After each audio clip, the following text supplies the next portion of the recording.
Simplement que moi je pense que la place du documentaire dans le cinéma africain a été longtemps, comme d'ailleurs ça l'est dans le monde, un parent pauvre.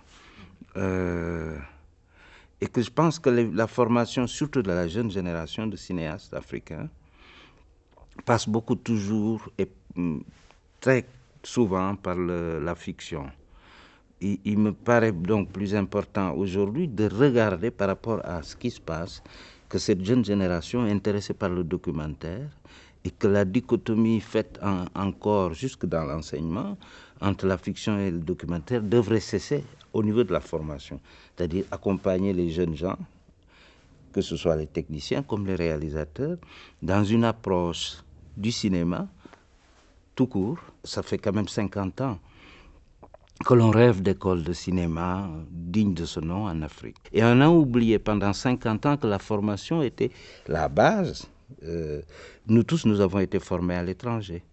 Il n'y a pas une véritable formation cinématographique aujourd'hui dans ce qu'on regarde. Si on voit le Bénin, au Burkina, l'Afrique du Sud qui reste pour moi un mystère encore, la seule école dans ce cadre-là qui forme, en tout cas qui a des prétentions et qui se donne les moyens pour le moment, c'est les SAV.